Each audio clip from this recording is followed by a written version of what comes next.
ರಾಜ್ಯದಲ್ಲಿ ಎಲ್ಲಾ ಕೇಸುಗಳನ್ನ ಬಿಟ್ಟು ಸುಪ್ರೀಂ ಕೋರ್ಟ್ ನಲ್ಲಿ ದರ್ಶನ್ ರವರ ರೇಣುಕಾ ಸ್ವಾಮಿಯ ಹತ್ಯೆ ಕೇಸ್ ಯಾಕೆ ಹೈ ಪ್ರೊಫೈಲ್ ಕೇಸ್ ಆಯ್ತು? ಸರ್ಕಾರದ ಪರ ವಕೀಲರು ಇನ್ನು ಯಾರ ಒಂದು ಬೇಲನ್ನು ಕೂಡ ಕ್ಯಾನ್ಸಲ್ ಮಾಡಿಲ್ಲ. ಆದ್ರೆ ದರ್ಶನ್ ರವರ ಬೇಲನ್ನ ಕ್ಯಾನ್ಸಲ್ ಮಾಡಿಸೋದಕ್ಕೆ ಸರ್ಕಾರದ ಪರ ವಕೀಲರು ಯಾಕೆ ಇಷ್ಟೊಂದು ಆತುರ ಮಾಡಿದ್ರು? ದರ್ಶನ್ ರವರ ಈ ರೇಣುಕಾ ಸ್ವಾಮಿಯ ಕೇಸ್ನಲ್ಲಿ ಏನೇನ್ ನಡೀತಿದೆ ಇದನ್ನೆಲ್ಲವನ್ನೂ ಕೂಡ ಅರಿತುಕೊಂಡವನೇ ನಿಜವಾದ ಈ ನ್ಯಾಯಾಧೀಶನ ತೀರ್ಪಾಗಿರುತ್ತೆ. ಯಾರು ಆ ನ್ಯಾಯಾಧೀಶ? ನ್ಯಾಯಾಲಯದಲ್ಲಿ ಕೂತು ಕಟಕಟೆಯ ಮೇಲೆ ನಿಂತು ಅಪರಾಧಿ ನಿಂತರೆ ನ್ಯಾಯಾಲಯದಲ್ಲಿ ಕುಂತು ತೀರ್ಪು ಕೊಡುವ ಜಡ್ಜ್ ಏನನ್ನ ಕೇಳ್ತಾರೆ? ಹಾಗಾದ್ರೆ ಇಲ್ಲಿ ದರ್ಶನ್ ಸರ್ ಅವರ ಕೇಸ್ನಲ್ಲಿ ಯಾಕೆ ಹೈ ಪ್ರೊಫೈಲ್ ಕೇಸ್ ಆಯ್ತು?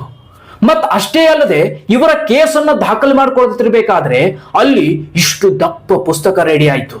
ಇನ್ನು ಯಾವುದೇ ಒಬ್ಬ ನೋಡಿ ದೇಶ ವಿರೋಧಿ ಚಟುವಟಿಕೆಯನ್ನ ಮಾಡಿ ದೇಶದಲ್ಲಿ ನೂರಾರು ಮಕ್ಕಳನ್ನ ಕೊಲೆಗೈದು ಹೋದಂತ ಯಾಕೂಬ್ ಅಂತಕ್ಕಂಥವನಿಗೆ ಇಷ್ಟು ದೊಡ್ಡ ಒಬ್ಬ ಟೆರರಿಸ್ಟ್ಗೆ ಇಷ್ಟು ದೊಡ್ಡ ಪುಸ್ತಕ ರೆಡಿ ಆಗ್ಲಿಲ್ಲ, ಅಷ್ಟು ದೊಡ್ಡ ಪ್ರೊಫೈಲ್ ರೆಡಿ ಆಗ್ಲಿಲ್ಲ, ಅಷ್ಟು ದೊಡ್ಡ ಚಾರ್ಜ್ ಶೀಟ್ ಉಲ್ಲೇಖ ಆಗ್ಲಿಲ್ಲ. ಆದ್ರೆ ಚಾಲೆಂಜಿಂಗ್ ಸ್ಟಾರ್ ದರ್ಶನ್ ರವರ ರೇಣುಕಾ ಸ್ವಾಮಿಯ ಹತ್ಯೆ ಕೇಸ್ ಮಾತ್ರ ಇಷ್ಟು ದೊಡ್ಡ ಚಾರ್ಜ್ ಶೀಟ್ ಸುಪ್ರೀಂ ಕೋರ್ಟ್ಗೆ ಹೋಗಿ ತಲುಪ್ತು. ಇದು ಎಲ್ಲ ಯಾಕೆ ಅಂತ ಆಲೋಚನೆ ಮಾಡಿದ್ದೀರಾ? ಇದೆಲ್ಲ ಯಾಕೆ ಅಂತ ಯೋಚನೆ ಮಾಡಿದ್ದೀರಾ?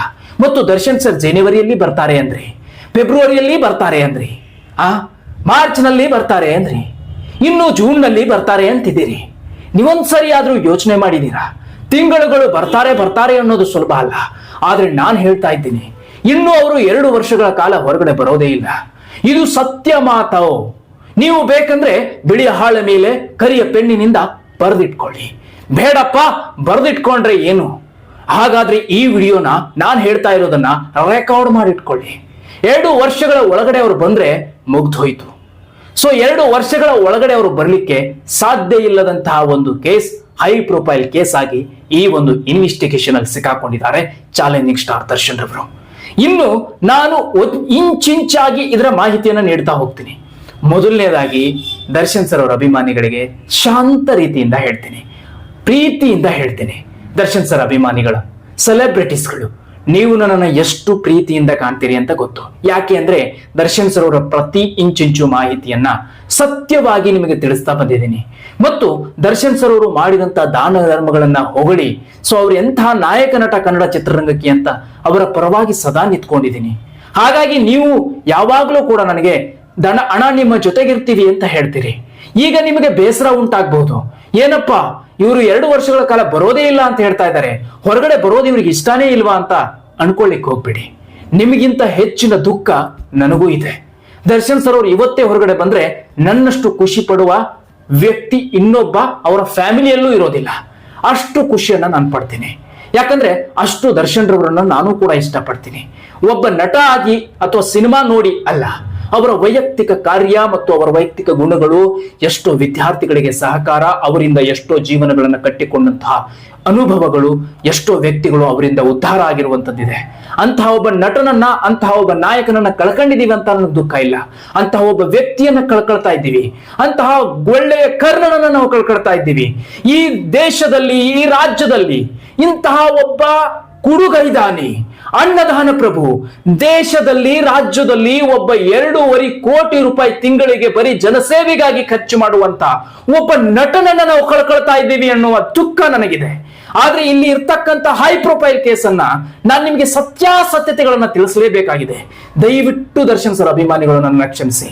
ಇರೋ ಸತ್ಯಾಂಶಗಳನ್ನ ನಾನು ತಿಳಿಸ್ತೇನೆ, ನಿಮಗೆ ನೋವಾಗಬಹುದು. ಆದ್ರೆ ಈ ನೋವು ದರ್ಶನ್ ಸರ್ ಅವರು ಪಡ್ತಾ ಇದ್ದಾರೆ. ಇವತ್ತಿಗೆ ವಿಜಯಲಕ್ಷ್ಮಿ ಅವರು ವಾರಕ್ಕೊಮ್ಮೆ ಹೋದ್ರೆ ಬೇಸರದ ಕಣ್ಣೀರಿನ ಮಾತುಗಳನ್ನ ದರ್ಶನ್ ಸರ್ ಅವರು ಮಾತಾಡ್ತಾ ಇದ್ದಾರೆ. ಇದೆಲ್ಲವೂ ಕೂಡ ಹೇಗ್ ಗೊತ್ತಾಗ್ತಾ ಇದೆ, ಇದೆಲ್ಲವೂ ಕೂಡ ಹೇಗ್ ಬರ್ತಾ ಇದೆ, ಇಂಚಿಂಚು ಮಾಹಿತಿಯನ್ನ ಬಗೆದು ನಿಮ್ಮ ಮುಂದೆ ಇಡ್ತೀನಿ. ಇದು ಕಾನೂನಿನ ಮುಂದೆ ಹೋದ್ರೂ ಕೂಡ ನಾನು ಯಾವುದೇ ರೀತಿಯಾದಂತಹ ಹಿಂಜರಿಯುವ ವ್ಯಕ್ತಿ ಅಲ್ಲ. ಬನ್ನಿ ಹಾಗಾದ್ರೆ ಈ ಕೇಸ್ ನಲ್ಲಿ ಏನ್ ನಡೀತಿದೆ ಅನ್ನೋದನ್ನ ನಾನು ನೋಡ್ತಾ ಹೋಗ್ತೀನಿ, ನಿಮಗೆ ತಿಳಿಸ್ತಾ ಹೋಗ್ತೀನಿ. ನಮ್ಮ ರಾಜ್ಯದಲ್ಲಿ ದಿನಕ್ಕೊಂದು ಮರ್ಡರ್ ಆಗತ್ತೆ, ಕ್ಷಣಕ್ಕೊಂದು ಕೊಲೆ ಆಗತ್ತೆ. ಆದ್ರೆ ಅದು ಯಾವ ಕೇಸು ಕೂಡ ಹೈ ಪ್ರೊಫೈಲ್ ಕೇಸ್ ಆಗಿ ಭಾಗಿಯಾಗೋದಿಲ್ಲ. ಸುಪ್ರೀಂ ಕೋರ್ಟ್ ನಲ್ಲಿ ಅದು ಹೈ ಪ್ರೊಫೈಲ್ ಕೇಸ್ ಆಗೋದಿಲ್ಲ. ಯಾಕೆ ಗೊತ್ತಾ? 100 ಕೊಲೆಗಳನ್ನ ಮಾಡಿ ರಾಜಾರೋಷವಾಗಿ ಓಡಾಡ್ತಾ ಇರುವಂತಹ ಒಬ್ಬ ರಾಜಕಾರಣಿಯನ್ನ ಯಾರು ಕೂಡ ಏನು ಕಿತ್ಕೊಳ್ಳಿಕ್ಕೆ ಆಗ್ತಾ ಇಲ್ಲ. ಆದ್ರೆ ದರ್ಶನ್ ಸರ್ ಅವರು ಕೇವಲ ರೇಣುಕಾ ಸ್ವಾಮಿಯ ಹತ್ಯೆ ಕೇಸ್ನಲ್ಲಿ ಭಾಗಿಯಾಗಿದ್ದಾರೆ ಅನ್ನೋ ಒಂದು ಕಾರಣಕ್ಕೆ ಹೈ ಪ್ರೊಫೈಲ್ ಕೇಸ್ ಆಯಿತು.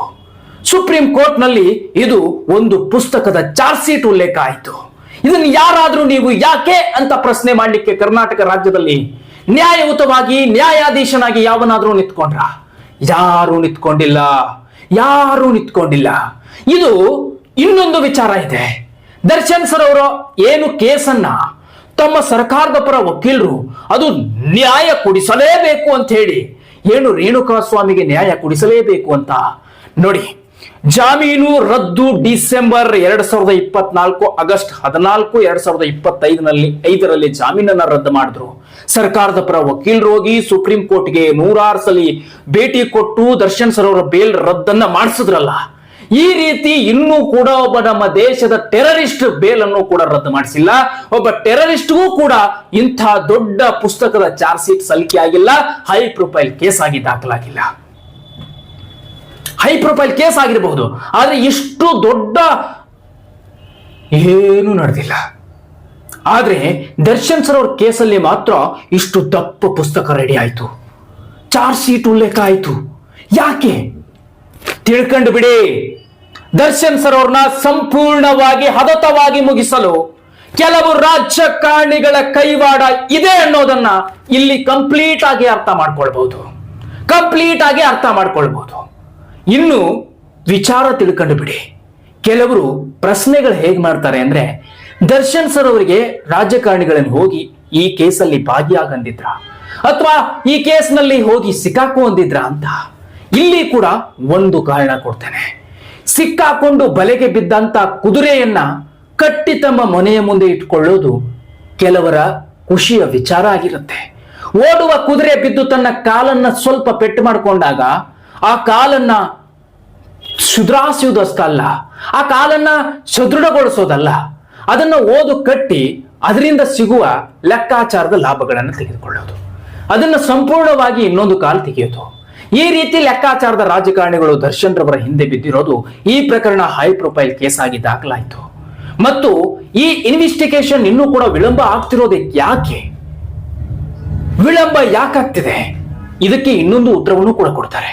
ಬೇರೆ ಬೇರೆ ಕೇಸ್ಗಳಿರುತ್ತೆ, ಹಾಗಾಗಿ ಈ ಕೇಸ್ ವಿಳಂಬ ಆಗ್ತಿದೆ ಅಂತ ಅಲ್ಲ.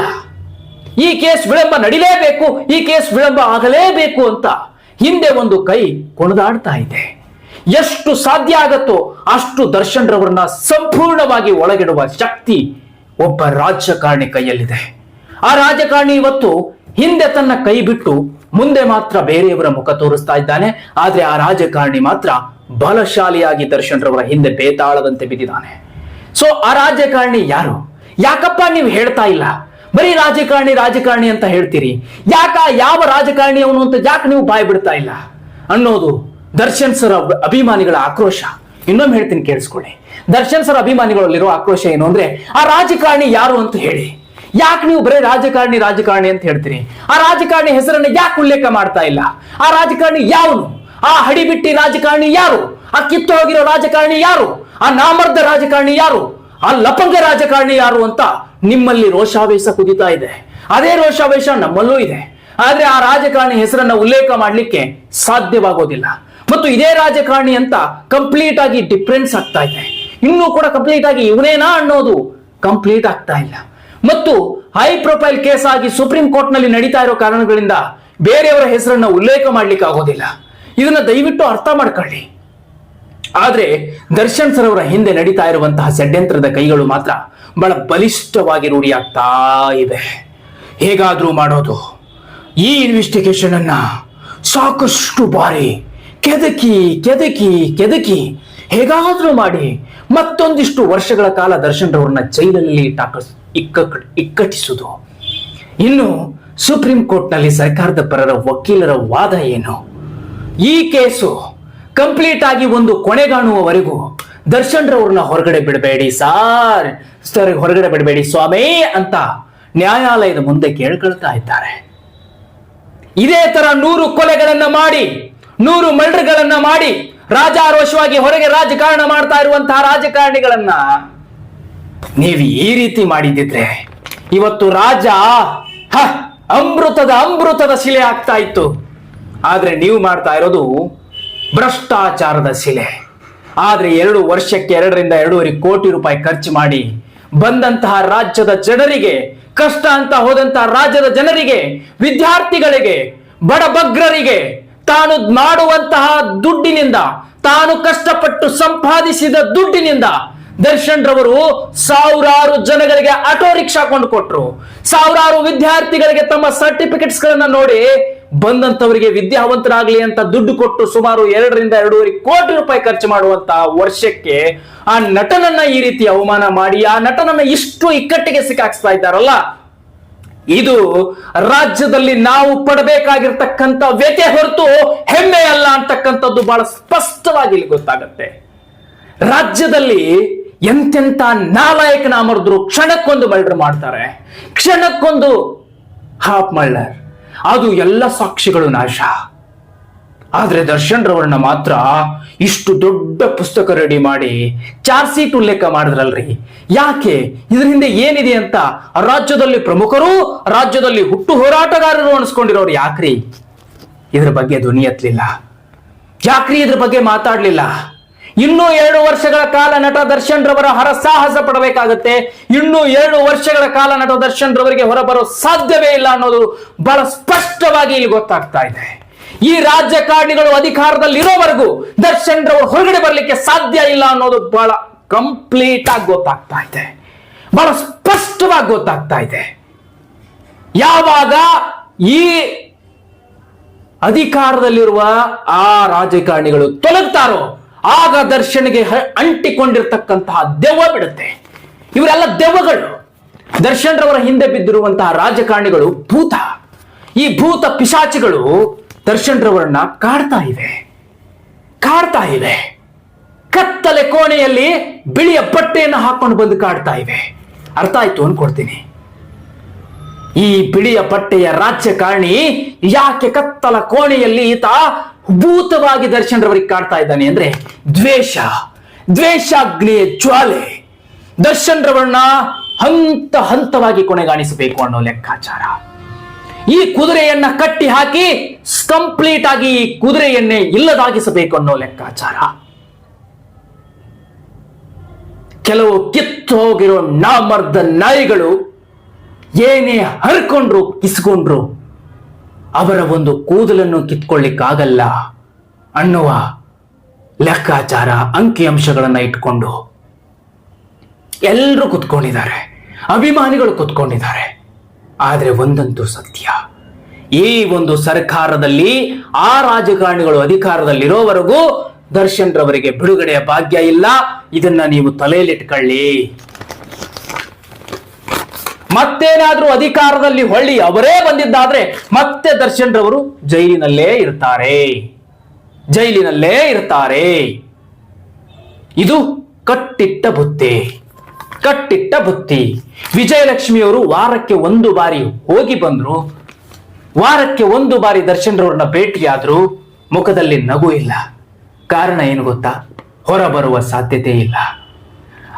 ಅಷ್ಟೇ ಅಲ್ಲ, ವಿಜಯಲಕ್ಷ್ಮಿ ತನ್ನ ಶಕ್ತಿಯ ಪ್ರದರ್ಶನವನ್ನ ಮಾಡಿ ದೇವಾನುದೇವತೆಗಳ ಬಳಿ ಹೋಗಿ ಎಲ್ಲವನ್ನ ಕೇಳ್ಕೊಂಡ್ರು, ಎಲ್ಲವನ್ನ ಮಾಡ್ಕೊಂಡ್ರು. ಆದ್ರೆ ಈ ಕೇಸ್ ನಡೀತಿರೋ ದಿಕ್ಕೇ ಬೇರೆ. ಕಾನೂನು ನಿಖರವಾದಂತಹ ನ್ಯಾಯಯುತವಾದಂತ ತೀರ್ಪನ್ನೇ ಕೊಡುತ್ತೆ. ಕಾನೂನು ಯಾವತ್ತೂ ಯಾರಿಗೂ ಮೋಸ ಮಾಡೋದಿಲ್ಲ. ನಮಗೆ ಕಾನೂನಿನ ಮೇಲೆ ನಂಬಿಕೆ ಇದೆ. ಆದ್ರೆ ಕಾನೂನಿನ ಕೈ ಕೆಳಗಡೆ ಕೆಲಸ ಮಾಡ್ತಾ ಇದ್ದಾರಲ್ಲ ಈ ನಾಮರ್ದಗಳ ಮೇಲೆ ನಂಬಿಕೆ ಇಡ್ಲಿಕ್ಕೆ ಯಾರಿಗೂ ಕೂಡ ಆಗಲ್ಲ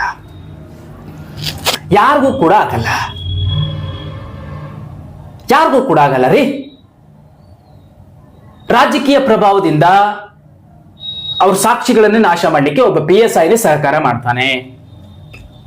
ಒಬ್ಬ ಯಾವುದಾದ್ರೂ ವ್ಯಕ್ತಿಯನ್ನ ಒಳಗಾಕಿಸ್ಬೇಕು ಅಂದ್ರೆ ಅಲ್ಲಿ ಸುಳ್ಳು ಸಾಕ್ಷಿ ಕ್ರಿಯೇಟ್ ಮಾಡಿ ನ್ಯಾಯಾಲಯದ ಮುಂದೆ ಸಾಕ್ಷಿ ಕೊಟ್ಟು ಒಳಗಾಕಿಸ್ತಾನೆ. ನ್ಯಾಯಾಲಯಕ್ಕೆ ಬೇಕಾಗಿರೋದು ಸಾಕ್ಷಿ. ಉಳಿಸ್ಕೊಳ್ಬೇಕು ಅಂದ್ರೆ ಸಾಕ್ಷಿ ನಾಶ ಮಾಡ್ತಾರೆ, ಒಳಗ್ ಹಾಕಬೇಕು ಅಂತಂದ್ರೆ ಸಾಕ್ಷಿ ಸೃಷ್ಟಿ ಮಾಡ್ತಾರೆ. ಇದು ನಮ್ಮ ದೇಶದ ಕಾನೂನಿನಲ್ಲಿ ನಡೀತಾ ಇರುವಂತಹ, ಕಾನೂನಿನಲ್ಲಿ ಕೆಲಸ ಮಾಡ್ತಾ ಇರುವಂತಹ ಕೆಲವು ಕೀಚ ನಾಯಿಗಳ ರಕ್ತದಲ್ಲಿ ಹುಟ್ಟಿ ಬಂದಿರುವಂತಹ ನಾಮರ್ದತನ, ಹೇಡಿತನ, ದುರಾದೃಷ್ಟತನ. ಕಾನೂನು ಕೊಡುವ ದುಡ್ಡಿನ ಅನ್ನ ತಿಂದು ಆ ಕಾನೂನಿನ ರಕ್ಷಣೆ ಮಾಡಬೇಕಾಗಿರುವ ಹೇಡಿಗಳ ಒಳ ಉಸಿಲಿಗೆ ಇರುವಂತಹ ಕೈ ಚಾಚುವ ಇಂತಹ ನಾಮರ್ದಗಳಿದಾರಲ್ಲ, ಎಂತವ್ರು ಹೇಳಿ, ಎಂತವ್ರು ಹೇಳಿ?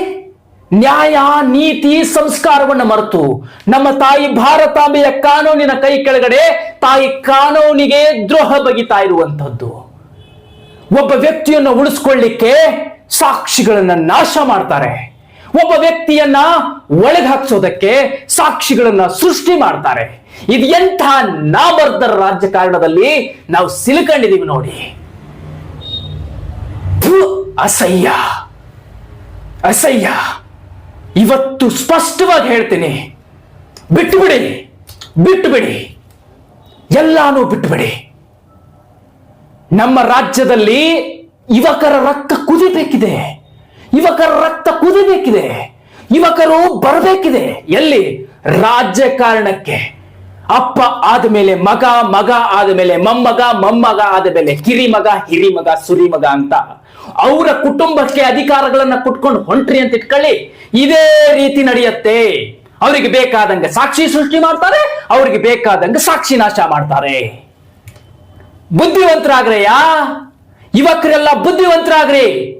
ಇವತ್ತು ರಾಜಕಾರಣಕ್ಕೆ ಧುಮುಕ್ರಿ. ಯಾವ ಒಬ್ಬ ಯುವಕ ರಾಜಕಾರಣದ ಯಾವ ಕ್ಷೇತ್ರದಲ್ಲಿ ನಿಂತ್ಕೋತಾನೋ ಆ ಕ್ಷೇತ್ರಕ್ಕೆ ಆ ಯುವಕನ ಭರ್ಜರಿಯಾಗಿ ಗೆಲ್ಲಿಸ್ಕೊಂಡು ಬನ್ರಿ. ಚಪ್ಪಲಿ ಏಟಲ್ ಹೊಡೆದಿರೋ ಹಾಗೆ ಮಾಡ್ರಿ. ಇಂತಹ ಕುಟುಂಬ ರಾಜಕಾರಣ ಮಾಡ್ತಾರಲ್ಲ, ಅಪ್ಪ ಆದ್ಮೇಲೆ ಮಗ. ಏನ್ ಅವ್ರ ಅಪ್ಪನಿಗೆ ಮಾತ್ರ ಆ ಮಗ ಗಂಡಸಾಗಿ ಹುಟ್ಟಿರ್ತಾನ?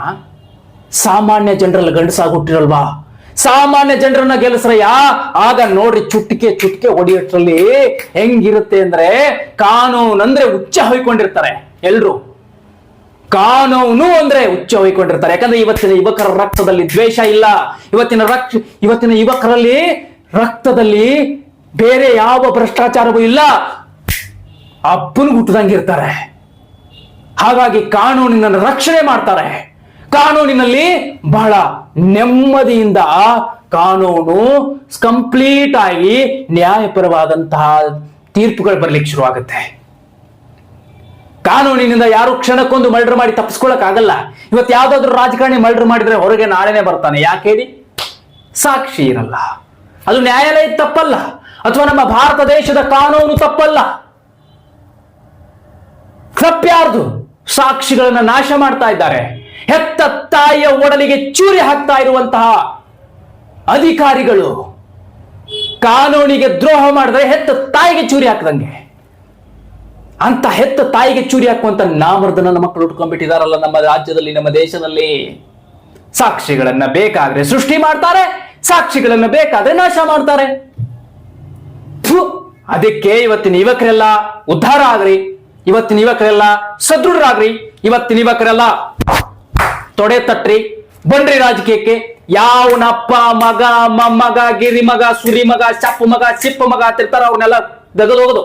ಒಬ್ಬ ಸಾಮಾನ್ಯ ಜನರಿಗೆ, ಹೊಸಬನಿಗೆ ಅಧಿಕಾರ ಕೊಟ್ಟು ಬಿಡ್ರಿ. ನೋಡ್ರಿ, ಮುಂದಿನ 5 ವರ್ಷ ಬರುದ್ರಾಗ ಅಂದ್ರೆ ಅಪ್ಪ ಮಗ ಇಬ್ರು ಕೈ ಕಟ್ಟಿ ನಿಂತಿರ್ತಾರ. ಯಾಕೆ ಹೇಳ್ರಿ? ಬದಲಾತು ಜನ, ಶಾಣೆ ಆತು ಜನ.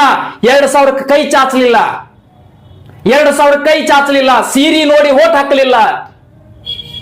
ಜನ ಬದಲಾತ್ರಿ, ಜನ ಶಾಣೆ ಆತ್ರಿ.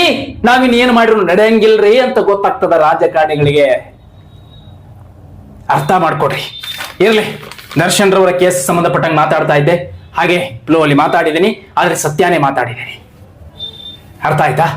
ಆದಷ್ಟು ಬೇಗ ತಾಯಿ ಚಾಮುಂಡೇಶ್ವರಿ ಆಶೀರ್ವಾದದಿಂದ ಚಾಲೆಂಜಿಂಗ್ ಸ್ಟಾರ್ ದರ್ಶನ್ ಸರ್ ಹೊರಗಡೆ ಬರಲಿ ಅಂತ ನಮಸ್ಕರಿಸಿ ಈ ವಿಡಿಯೋನ ಇಲ್ಲಿಗೆ ಕೊನೆ ಮಾಡ್ತಾ ಇದ್ದೀನಿ. ದಯವಿಟ್ಟು ಪ್ರೀತಿಯಿಂದ ಕಾಣೋದಾದ್ರೆ, ನನ್ನನ್ನು ನೀವು ಗೌರವಿಸೋದಾದ್ರೆ ಈ ಚಾನಲ್ನ ಸಬ್ಸ್ಕ್ರೈಬ್ ಮಾಡಿ, ಆದಷ್ಟು ಶೇರ್ ಮಾಡಿ. ನಿಮ್ಮ ಪ್ರೀತಿ ಆಶೀರ್ವಾದ ನನ್ನ ಮೇಲೆ ಮತ್ತು ನನ್ನ ಈ ಚಾನಲ್ ಮೇಲೆ ಇರಲಿ. ನಮಸ್ಕಾರ.